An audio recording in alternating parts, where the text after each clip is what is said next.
ẹni bá ti gbọ̀sùn gbọ́ tọ́gbà gbọ́ ní òòṣà tá a gbọ́dọ̀ máa bọ tó sì gbà gbọ́ pé a gbọ́dọ̀ máa sọdún fún un lọ́dọọdún láti fi béèrè tá a bá fẹ́ tí ń wàrà lọ́wọ́ pẹ̀lú ẹ̀ kò lè wà lìjánà lọ́rùn ẹ̀sùn gbogbo àwọn tí wọ́n ń bọ̀ ọ̀sùn ẹni ká kú ọ̀nbẹ tí wọ́n bá kú ọ̀nbẹ wọn ní wà lìjánà àlìjánà Ọlọ́run kọ́ kalẹ̀ fẹ́ni tí ó gba nǹkan mí gbọ́ lẹ́yìn onìkan ni. ẹni bá ti gba Allah gbọ́ ó máa jóná o ẹni bá ti sin Allah nìkan ó máa wọná o gbogbo mùsùlùmí pátápátá ló máa jóná o ó wà nù Quran chapter 19 verse 71 ẹ lè ka látòkè láti 65 kàdé désàlẹ̀ ẹ jẹ́ kí n ka verse 71 fún yín. Ó ní there is none of you who will not pass over it. Kò sí ìkankan nínú ẹ̀yin mùsùlùmí tí ò ní gba ibẹ̀ kọjá. This is a decree your Lord must fulfill. Eléyìí ni ìlérí tí Olúwa yín Allah tó máa mú ṣẹ. Ìwọ tó bá ṣe Islam ó máa jóná o. Ṣé ra àwọn àfáà tó ń sọ̀rọ̀ yìí olórí burúkú lọ́pọ̀lọpọ̀ wọn irọ́ ni wọ́n ń pa o. Ẹ má jẹ́ kí wọ́n fi ọ̀run gba ayé lọ́wọ́ yín o. Ilẹ̀ ni wọ́n fẹ́ gbà o. Wọ́n sì máa tàn yín tó bá ti ṣe Islam ó máa wọná tó bá ti ṣe kíní kan tó ṣe nǹkan mí yàtọ̀ sí Islam tó sin nǹkan mí yàtọ̀ sí Allah ó máa wọná irọ́ lásán ni o tó bá ṣe Islam gangan ló máa wọná. Allah tẹ́wá rí yẹn Allah ni ó dáná ló dálùjọ náà Ọlọ́run Olódùmarè ti wá kò níná kò nálùjọ náà kò ní kèfèrí kò nẹ́sìn ó dá wa sáyé ká ṣèjọba ara wa ká tẹ̀lé òfin ìlú tá a bá wà tó bá ti tẹ̀lé òfin ìlú tó bá wà ó ti tẹ̀lé òfin Ọlọ́run. Àmọ́ Allah òun dáná ó dá ẹgbẹ́ kan tó ní àwọn kan gbọ́dọ̀ ṣe ẹgbẹ́ yẹn àwọn tó bá ti ṣe ẹgbẹ́ yẹn ó máa lọ dà wọ́n sínú náà Allah nìyẹn. Allah ò kì í ṣe Ọlọ́run o. Àáfàá tẹ bá ti rí tó bá ti ń sọ pé tó bá ti ń pe Allah tó ń pè lọ́lọ́run tó ń ka Quran Ọlọ́run dá wa ní Yorùbá wọ́n á máa ka Quran yẹn wọ́n á máa kà fún ilé-èdè Lárúbáwá ṣọlọ́run ò gbọ́ Yorùbá ni. So Allah tó bá àáfàá tó bá ti wá ń sọ fún yín wípé Allah náà ni Ọlọ́run ẹ gba etí ẹ wọnú comment section ẹ gbé ṣépè irọ́ ni wọ́n pa wọ́n fẹ́ bà ayé wa jẹ́ ni o. Àwọn tí wọ́n kó wá pé kán máa tàn wá wọ́n fẹ́ máa tàn wá sínú ẹ̀sìn yẹn wọ́n fẹ́ tàn gbogbo wa síbẹ̀ tó bá yẹ tàn gbogbo wa síbẹ̀ a ò ní lè jáde wọ́n wá bẹ̀rẹ̀ sí pa wá nípa sípayọ. Allah ò kì í ṣe Ọlọ́run o wọ́n fẹ́ fi ọ̀run gba ayé lọ́wọ́ wa ni o. Ẹ jẹ́ ká jí ẹ̀yàn ọmọ Yorùbá irọ́ lásán ni. Ọ̀ṣun àwọn tó ń bọ Ọ̀ṣun wọ́n ń bọ Ọ̀ṣun ni àwa ò sin Ọ̀ṣun àwa ń connect mọ́ nation ni torí pé Ọlọ́run Olódùmarè ibi gbogbo ló wà àmọ́ Allah Mẹ́kà ló wà o Kàábà nílé o. Ẹ má jẹ́ káwọn àáfàá ẹ má jẹ́ kán parọ́ tàn yín o. Àáfàá tó bá sọ pé àlùjọ náà wà Islam ní ọ̀nà tó máa fi wà àlùjọ náà tí ó bó ti wà lójú ọ̀nà Islam ẹ sọ fún kó jẹ májèlé kó máa lọ kó fi àwa tá a fẹ́ gbádùn ayé kó fi wá sílẹ̀. Gbogbo ẹjọ́ tó ti tò yìí ẹjọ́ ìtìtò this is 2025 a ò fẹ́ gbọ́ ẹjọ́ mọ́. Ẹ lọ kó àwọn ọmọ yín kúrò lé kéwú o kò sẹ́ni tó ń jèrè bọ́ lé kéwú o ọmọ tó bá ti kéwú tó bá ti dé ó máa padà máa tọrọ jẹ ni o.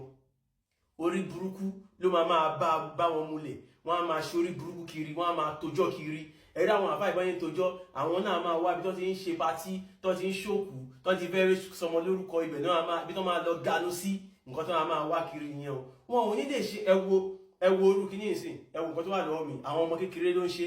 Ó yẹ káwọn ọmọ wa kán lọ síléèwé kí wọ́n lọ kẹ́kọ̀ọ́ ìmọ̀ ìjìnlẹ̀ kán mọ bó ṣe ń ṣe àwọn nǹkan báyìí. Wọ́n á ní kán lọ máa kéwú Kùránì rẹ̀ bó ṣe wà yìí ẹ ò lè fi ṣe kankan irọ́ lásán ló wà náà bó ṣe wà yìí. So àwọn àfáà tó bá ń sọ fún yín wípé tó bá ti ṣe kíní kan tó bá ti ṣe Islam máa wọná irọ́ ni ẹ má dá wọn lóhùn.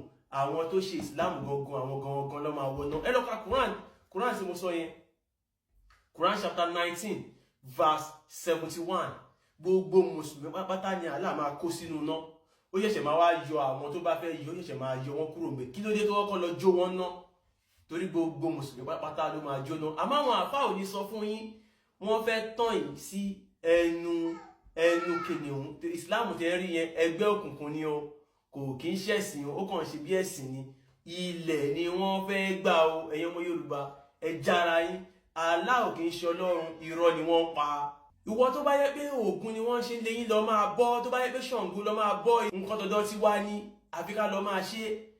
Allah àwọn Lárúbáwá ló ní Allah àṣà àti ìṣe Lárúbáwá wo ni Islam wọ́n fẹ́ Arabize wa ni kán lè bá gba ilẹ̀ wa kán sọ wá di Lárúbáwá àwọn ọmọ Lárúbáwá ṣẹ̀ máa wá wọ́n máa clear gbogbo wa kúrò lórí ilẹ̀. nǹkan tó fẹ́ ṣe nìyẹn ẹ̀yin ọmọ Yorùbá ẹ jí, ẹ̀yin ọmọ Yorùbá ẹ jí. Ìran Yorùbá ìran tó gbọ́n jù lágbàáyé ni. Ẹ má jẹ́ káwọn kan tí wọn ò mọ nǹkan kan wọ́n kàn lọ kọ́ èdè elédè wọ́n wá fi ń parọ́ fún wa, wọ́n wá ń tàn wá láti máa fi ọ̀run wọ́n fẹ́ fi gba ayé lọ́wọ́ wa. Ẹ̀yin ọmọ Yorùbá ẹ dira, ẹ ṣoògùn, ẹ jàsìnjẹ, ẹ síngbẹ́rẹ́, ẹ má fi ṣàìdá. Àmọ́ tí èèyàn kan bá ṣàìdá sí yín ẹ dá sẹ́ríà fún bó ṣe yẹ kó rí nìyẹn.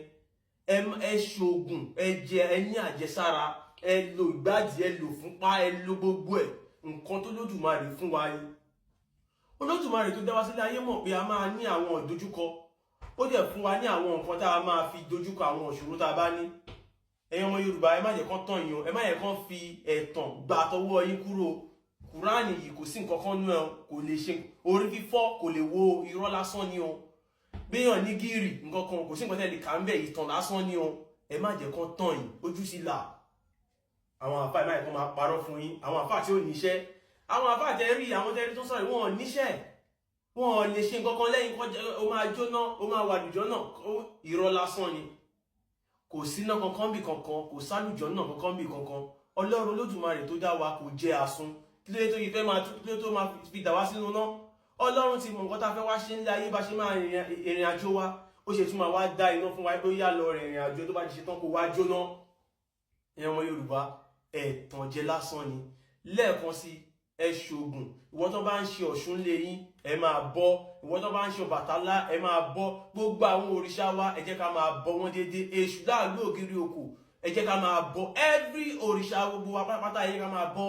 Ẹ má jẹ́ kán fi ẹ̀tàn gbà tọwọ́ wa kúrò, irọ́ lásán ni wọ́n ń pa o. Kò sí nǹkan kan nínú Ìsìláàmù o. Allah tẹ́ rí yẹn kò kí ń ṣe Ọlọ́run Olódùmarè o, ṣìgìdì ni ó nílé o. Àmọ́ Ọlọ́run Olódùmarè ibi gbogbo ló wà. Ibi gbogbo níbi tí mo ti ń sọ̀rọ̀ yìí Ọlọ́run wà pẹ̀lú mi. Ibi tẹ́yin náà wà tẹ́ ti ń gbọ́ mi Ọlọ́run wà pẹ̀lú yín. Àmọ́ Allah irọ́ lásán ní Saudi ló wà. Ló fi jẹ́ pé wọ́n gbọ́dọ̀ lọ bá ní Saudi lẹ́ẹ̀kan lọ́dún.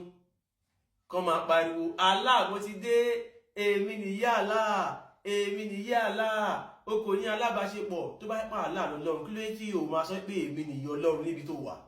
Ẹ̀yin ọmọ Yorùbá ọpọlọ wa ò ní lọ, mo sọ yìí mo dúró, ó dìgbà.